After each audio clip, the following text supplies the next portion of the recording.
स्वागत है हॉरर की दुनिया में। फॉलो खूनी मंडे और एंजॉय करो दिल दहला देने वाली हॉरर स्टोरीज।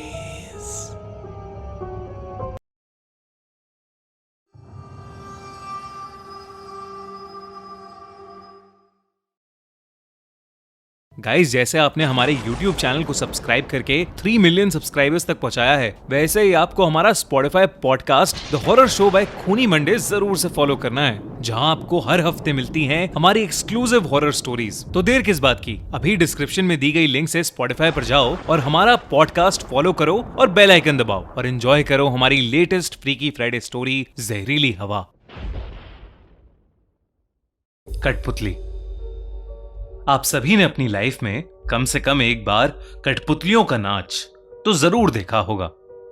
कठपुतली वाला अपने हाथों से कठपुतलियों को नचाता है और न जाने क्या क्या करतब कराता है। पर क्या हो अगर ये कठपुतलियां कठपुतली वाले की मर्जी से नहीं बल्कि खुद ही की मर्जी से चलने लगे। समीर अपनी बेटी उर्वी को पहली बार मेला दिखाने लाया था।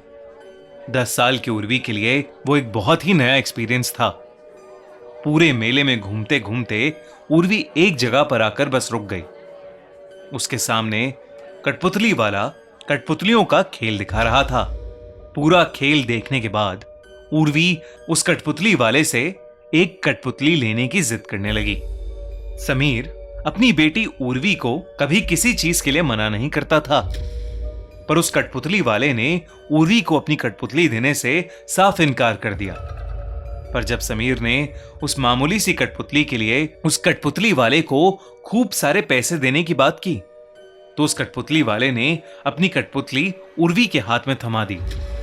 कठपुतली थमाते हुए उसने सिर्फ एक बात कही, इस कठपुतली के साथ खेलना कभी बंद मत करना। उसकी बात को अनसुना कर उर्वी उस कठपुतली को अपने सीने से लगाकर घूमने लगी। उसी दिन रात को उर्वी अपनी नई कठपुतली के साथ सो रही थी। समीर रात में उसे गुड नाइट बोलने उसके कमरे में आया तो उसने देखा कि वो कठपुतली जमीन पर गिरी हुई थी। समीर ने उस कठपुतली को उठाकर साइड टेबल पर रख दिया। समीर जैसे ही कमरे से जाने लगा, उसे किसी लड़की के रोने की आवाज आई। वो कमरे में वापस गया तो उसे कुछ नहीं दिखा, पर जैसे ही समीर की नजर उस टेबल पर रखी कठपुतली पर गई तो उसके होश ही उड़ गए। उस कठपुतली की आंखों से खून के आंसू निकल रहे थे। वो देखते ही समीर घबरा उठा और उसने उस कठपुतली को उसी समय घर की खिड़की से बाहर फेंक दिया। उस रात वो उर्वी के पास ही सो गया। अगले दिन उर्वी की आवाज से समीर की आंख खुली। उठते ही समीर ने देखा कि उर्वी कमरे के फर्श पर बैठकर उसी कठपुतली के साथ खेल रही थी। समीर ने तेजी से उठकर उस कठपुतली को उर्वी के हाथों से छीन लिया। उर्वी जोर जोर से रोने लगी।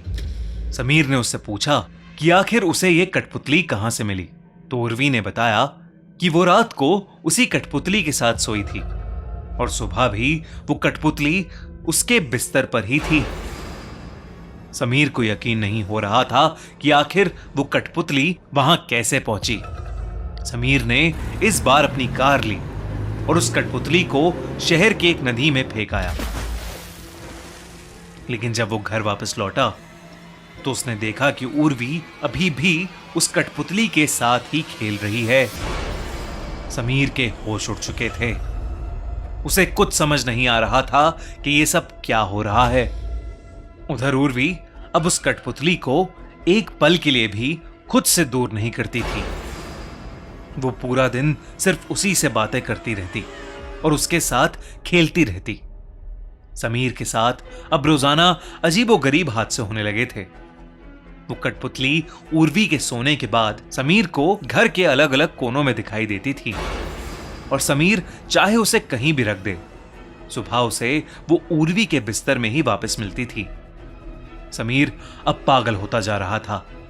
वो समझ गया था कि ये कोई मामूली कठपुतली नहीं है।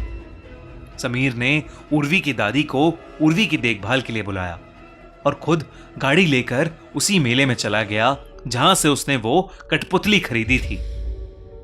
वो उस कठपुतली वाले को पूरे मेले में ढूंढता रहा, पर उसे वो कहीं नहीं मिला। उसने बहुत जगह पूछताछ भी की, पर उस कठपुतली वाले का कोई नामो निशान तक नहीं था। परेशान हालत में समीर घर पहुंचा और वहां जो उसने देखा उससे उसकी रूह ही कांप गई। उर्वी की दादी जमीन पर गिरी हुई थी और उसके सर पर एक गहरी चोट आई थी। समीर ने उनके पास जाकर उनसे पूछा कि आखिर हुआ क्या, तो उर्वी की दादी ने अधमरी हालत में सिर्फ एक चीज कही, उर्वी से वो कठपुतली वापस ले लो। तभी अंदर वाले कमरे से एक अजीब सी आवाज आई। समीर दौड़कर उस कमरे में पहुंचा तो उसने देखा कि बिस्तर पर उर्वी बैठी हुई थी और उसके दोनों हाथों में पतले धागे घुसे हुए थे। उसके शरीर के जोड़ एकदम वैसे ही लग रहे थे जैसे एक कठपुतली के होते हैं और उर्वी के सर के ऊपर वही कठपुतली हवा में तैर रही थी। उर्वी के हाथ और पैर ठीक वैसे ही चल रहे थे जैसे एक कठपुतली के चलते हैं। उर्वी मानो अब एक कठपुतली बन चुकी थी। समीर को अपनी आंखों पर विश्वास नहीं हो रहा था। वो बहुत ज्यादा डर गया था। उसने कमरे में रखे क्रिकेट बैट से उस कठपुतली पर जोर से वार किया और उस कठपुतली के टुकड़े टुकड़े कर दिए। उर्वी उसी समय बेड पर गिरकर बेहोश हो गई। उर्वी के हाथों में घाव थे जिसमें से खून बह रहा था। समीर तुरंत उर्वी और उसकी दादी दोनों को गाड़ी से हॉस्पिटल ले गया। दादी को तो अगले दिन ही होश आ गया, पर उर्वी 3 दिन तक आईसीयू में रही। किसी को भी उर्वी से मिलने नहीं दिया गया था।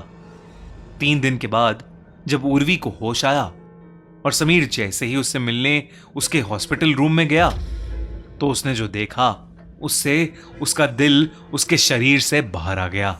उर्वी अपने बिस्तर पर ही लेटी हुई थी, लेकिन उसने अपने सीने से उसी भयानक कठपुतली को लगाया हुआ था। जब समीर ने ध्यान से उस कठपुतली को देखा तो उस कठपुतली के चेहरे पर एक बेहद डरावनी मुस्कान थी। दोस्तों, कैसे लगी आपको ये कहानी? अगर आप चाहते हैं कि हम कठपुतली को अपनी एक ओरिजिनल सीरीज में कन्वर्ट करें तो कमेंट्स में हमें जरूर बताइए। हमारे अगले हफ्ते की स्टोरी, जो कि है teachers day special the scary teacher, already live है स्पॉटिफाई पर, तो जल्दी से जाओ और उसे सुनो और हमें कमेंट्स में बताओ कि आपको वो कहानी कैसी लगी। और देखते रहिए हर हफ्ते एक हिला देने वाली हॉरर स्टोरी।